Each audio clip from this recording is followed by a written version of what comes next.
So thank you for joining me today, Megan. I'll start with the introduction.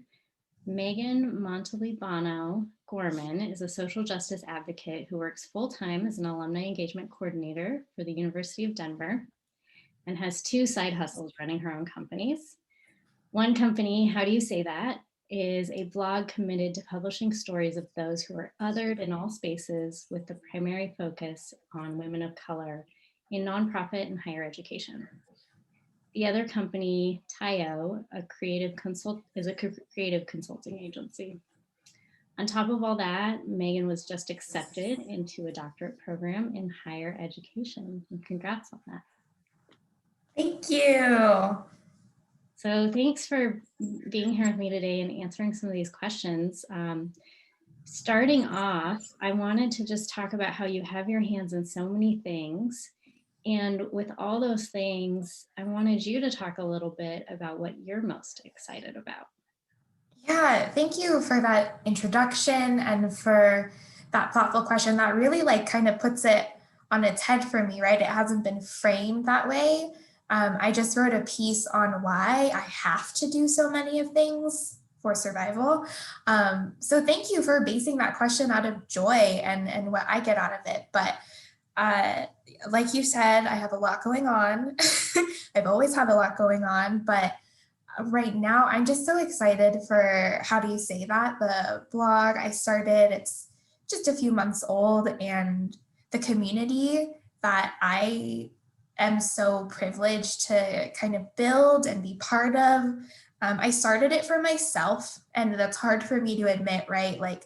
I'm a daughter of immigrants, humility above everything, but I really needed that space. So being able to connect with just so many women across the country and how wonderful and horrifying, everyone has the same experience. It's just been such a gift. And yeah, I'm excited to see where it goes. I am fully conscious it carries risk because I founded a blog about my workplace oppression, right? And my colleagues are reading it, and I'm aware of that. So I'm hoping, this community empowers me and emboldens me to continue to do that work and to uplift women of color. Awesome. Thank you. Yeah. And then starting with the basics with, your work in higher education, can you talk a little bit about where you see gaps for communities of color in higher ed, and what are some of the ways that you think we can address those gaps? What a big question, Jocelyn. There's so many, and it's more of where are there not gaps? When you break down higher ed, you can start from from admissions to advancement, alumni engagement. There's so much there. I read a piece by Dr. Dafina Lazarus-Stewart, who's they're a scholar here in Colorado, and they have this great piece about 8 proposals for institutional change. DEI work, a lot of times we get in the dialogue space and we think in binaries of we can't have action and dialogue. You can have both.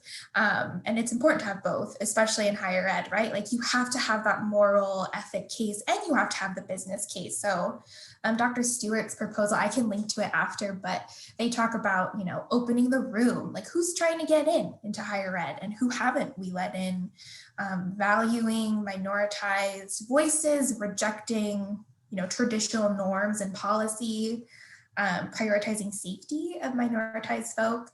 And your favorite subject, our favorite subject, Jocelyn, valuing equity over equality. That's a huge part of this in higher ed. Yeah. And to your second question of how do we fix those gaps?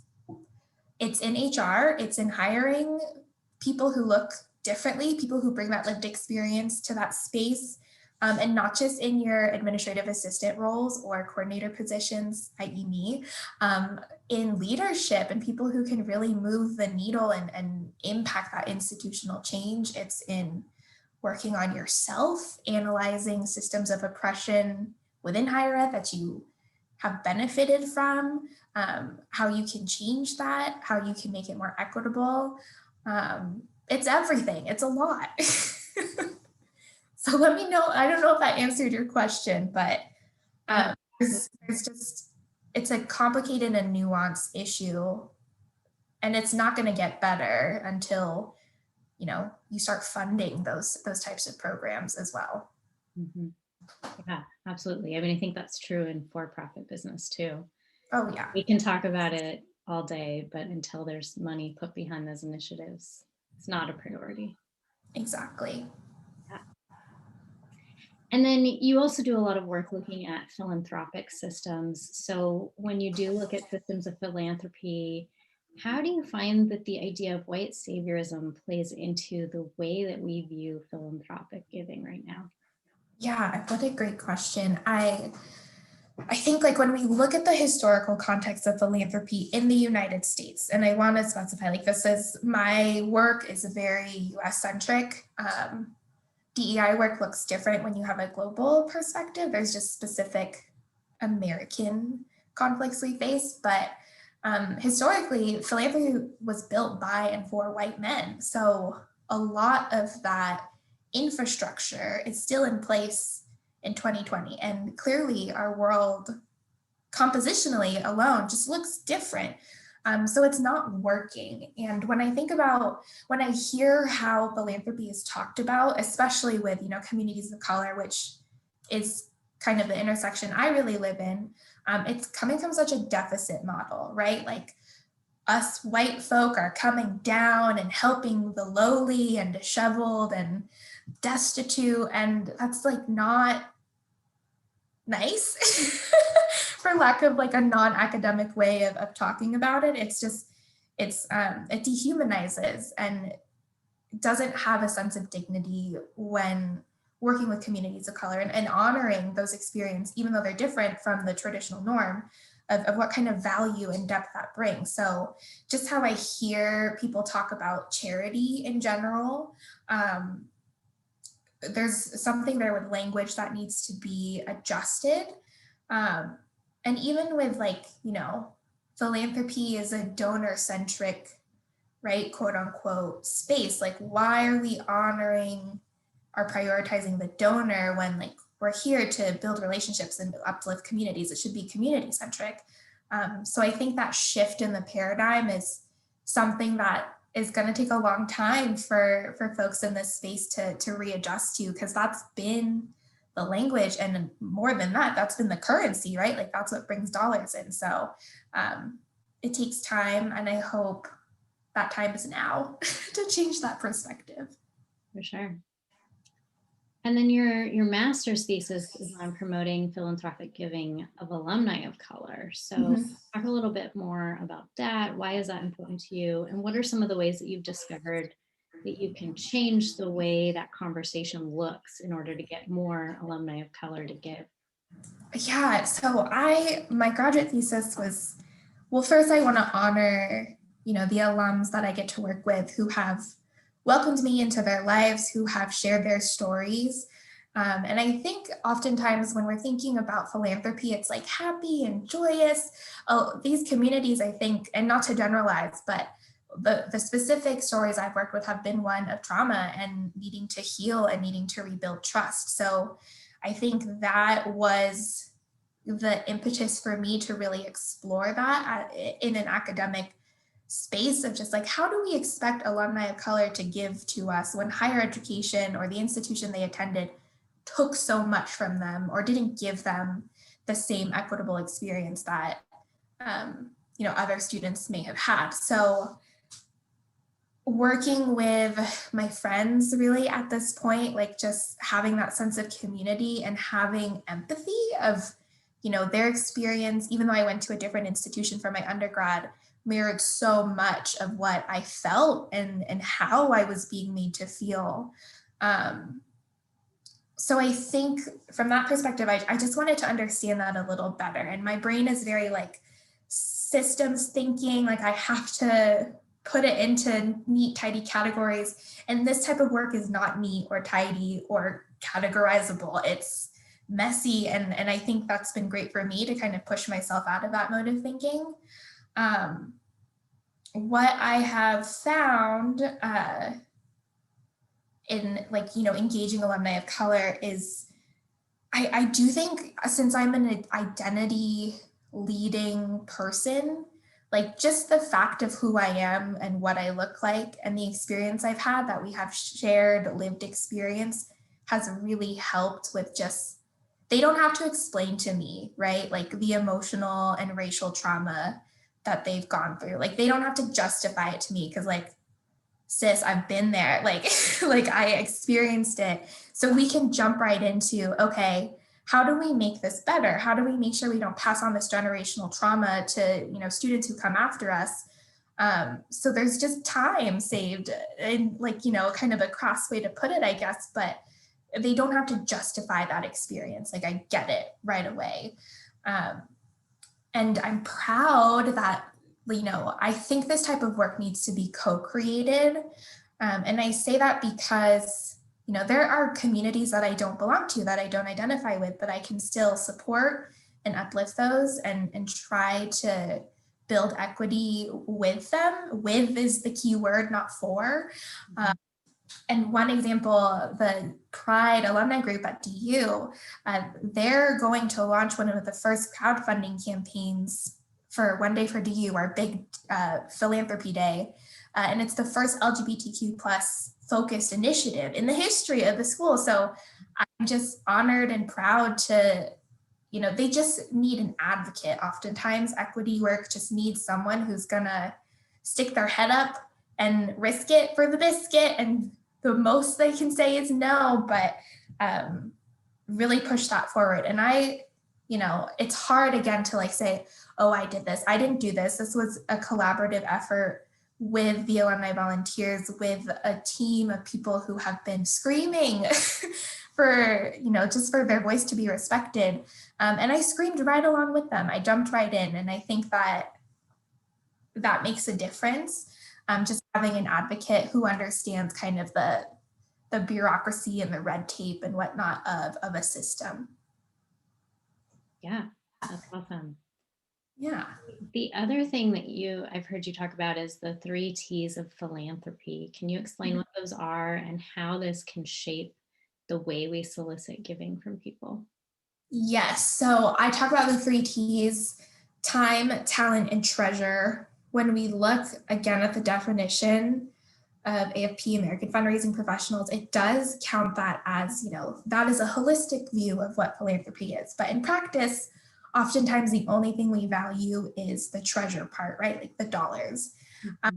So in my work, especially in, promoting equity in philanthropic spaces, it's honoring those time and talent pieces, right? And that also was informed by, the volunteers that I've worked with, the volunteers of color, who have been donating decades of time in mentorship programs, through informal communication. There's a very specific BIPOC experience within higher education, overlaid with being a first generation student, overlaid with, if you are queer identifying, like there's so many different parts of identity that are at play. And it's so important to have someone you can go to, who you can trust, who's had that experience. So that time piece is there, but it's not being, qualified or quantified by the institution. It's not counted as important, which I think is such a missed opportunity. And there's algorithms and like,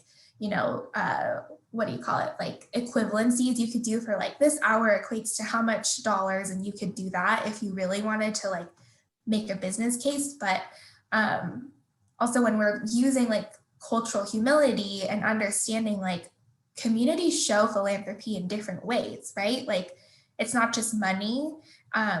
Showing love, spending time with someone, like that can be just as valuable or more valuable even than that dollar amount. And it's funny because if you look like at our CRM system of these alums, it'll more often than not, it might say $0 contributed, and it looks like they're not engaged with the institution. But if there was a way for us to honor time and talent, speaking at classroom events, like hosting mixers, talking to parents of students, like that would paint an entirely different picture. And we're a data-driven industry, right? So we need to be able to document that to make sure we're properly understanding like what is being given to us as a university, and how do we steward that gift. Yeah, that's so powerful. Thank you. Mm-hmm. Switching gears just a little bit, and this has been covered already, but I want to dive into it a little bit more, is that you have such a passion for equity. Why do you feel like this is so important to you? And what are some of the small ways that you embody this in your everyday life? Yeah, why is it important to me? I think like, to put it simply, it's my everyday existence living in inequity. And it sucks. It's hard. In every space I exist, it's not easy. So it's based off of my own lived experience of just knowing like it has to be better. Like there has to be somewhere that I don't feel like this. And if I have to carve out that space for myself, then that's what I'll do. And that's what I have been doing in my career and in my personal life too. And that's always, inspired by my community around me, my parents, my family, my friends, my other BIPOC folks that are in my circle, because I know my liberation is tied to their liberation, right? It's one and the same, and we can all be doing this for ourselves, but we can also be doing it for everyone else around us. And it's not just for BIPOC folk, right? Like it's for white people too. Like I just want to live in a world where I am not always on the ready to like fight. You ask my husband, he says like, I love fighting. And I'm like, that's just, energized discourse, I would like to call it. But it's true. Like I've been conditioned this way for so long that it's just part of my everyday existence. And I'm working within myself and for other people, like I said, to just make it a little easier. And how I do that, little acts every day, I speak up, I guess, is an easy way to do that. Like once your brain has that orientation of diversity, equity, and justice, you see it every day, right? Like you can see gaps and places of improvement and opportunity and learning. And I'm like notorious on the Zoom chat in office meetings, right? When like someone misgenders someone or someone uses language that just, rubs me the wrong way or might be offensive, like I'll just private message someone and be like, hey, FYI, here's what you said, like just a suggestion. So it's hard because I have to kind of bend my way into spaces of whiteness, spaces of like being heard and not being seen as aggressive. Like I am brown, inherently that makes everything I say aggressive. I don't know why, I don't know how, but that has been my experience. So I think just speaking up, and for me, like being okay with the risk that carries if there's backlash and knowing how to back myself up. Yeah, thank you. And then another topic, kind of moving back into when we talked about philanthropy. Mm-hmm. How do you feel like the way that we as Americans look at giving reinforces the inequity that you talked about in our philanthropic structures? And can you give some examples of this? Yeah, this is such a good question. American giving, we're very ethnocentric. We think we're the center of the world and we know what's best and we know what needs to be done. And I was like, have y'all looked in the mirror recently? Like, it's not going well for us here. Social experiment we're running. I was in a social justice course in undergrad, and there was this quote that's really stuck with me. It's like a, adjustment of something that Maslow has said, but when you're a hammer, everything looks like a nail, right? So I think American philanthropy, I always call it the hammer syndrome when I'm talking to my clients, of just like, you think everything is a nail because you're a hammer. So you want to bang everything and like that could be doing way more damage. You could be, destroying a building when you think, since you're a hammer, you're building a house. They're different things. So I always like to challenge people to kind of step back and be like, in high school, it was always a trend to like buy a goat for a family, right? And I was talking to one of my friends actually about this, who they were sharing like it was like a rite of passage, right? Like you're a young philanthropist because you could like buy a goat for a family in some other country that half the time they wouldn't even tell you where the country is. And we were just joking, like, do they even want a goat? Like, what if you're just like imagine if someone gave you a goat today and you were like, what am I live in the city. I don't have a yard. I live in a high rise, a balcony. Like, what am I going to do with this goat? So it's the hammer syndrome, right? Like you just think that's what they need because you're like, oh, they could provide milk or I don't know, fibers for yarn. I don't even know what you would do with a goat. It shows like I'm a city girl through. I think they eat everything. So yeah, they can mow your lawn. I don't know. But it's just that example of like, we're placing value or we're deciding what people need.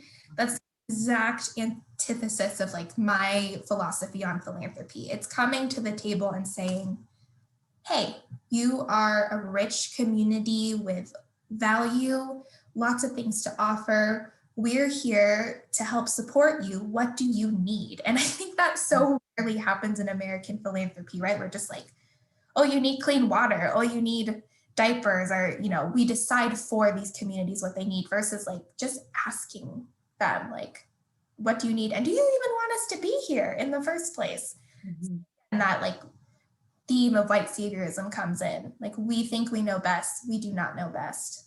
Communities do. They know what they need. Right. Do you think, and maybe this is just putting you on the spot, but do you know of any organizations that you feel like are doing this right? Are there examples of organizations that are going into countries and actually working with the communities? Or even, maybe within the US where we're going into those communities and have people on the ground who are actually from those communities to figure out. Yeah, there's so many.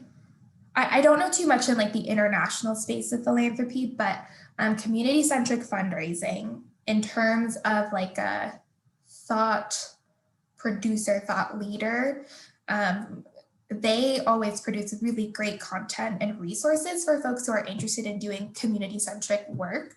Mm-hmm. I think they're doing that really well. So I always plug that platform. And it's just such a safe space for BIPOC practitioners as well, just to be like, I know you're tired. We're tired. Like, let's talk about it and heal, but also like, how do we do this work? I'm trying to think of like organizations in Denver, and one of my like side hustles is philanthropic advising. So finding organizations that do identity-based philanthropy, and there aren't a whole lot, to be honest with you. So this isn't new, but I think it's new language. So there's a certain amount of adjusting that organizations are going to have to do to really be able, for me at least, to be like, yeah, they're doing it great. There's just a lot of opportunity at this point, I guess, is how I would answer that. Mm-hmm. And then what do you think if people are thinking about giving, but then they have this understanding now that maybe a lot of these organizations we've been giving to aren't doing philanthropy or service work in the right way that actually benefits the community? What should people look at to figure out who they should be giving to? Like, yeah, can they do research to give to the organizations that are actually benefiting the community? Absolutely. And I think like public accountability for nonprofits has always been, at least for millennial generations, like in a millennial, Gen X, and Gen Z, obviously, because Gen Z is going to change the world, I'm convinced. There's always been this focus on transparency and knowing where, like, show me your fiscal year annual reports, like how much went to support, how much went to your overhead, how much went to your CEO, understanding financials. And this takes a lot of work, right? Like a lot of like time and investment to do the research. But anything that's worth it takes some time. So I always caveat with that. When looking at financials, I have like a rudimentary understanding of annual reports. But I always caution against people who decide not to choose or decide not to give to an organization because they pay their staff too much. Nonprofit people need to get paid.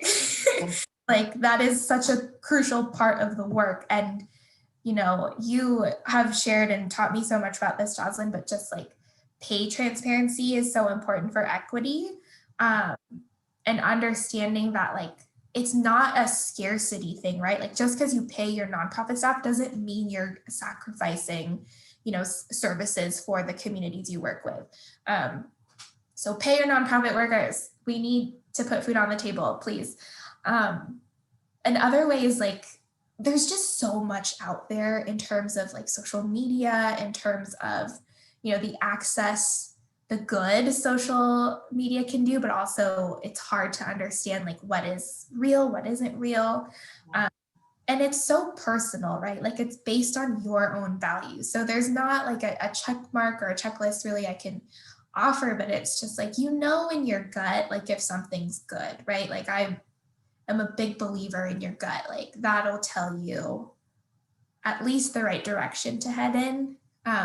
And you can always turn back. You can always take your gift away if you want. So nothing is final, but it's hard to do that research. And, in my work in consulting, like I spend so much time combing through, like meeting with their organization, looking at their board. Is it all white men? And it's for an organization that benefits women? Red flag, right?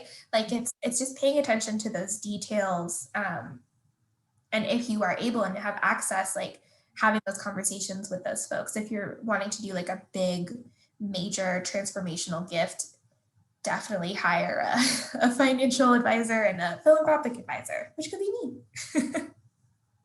Nice.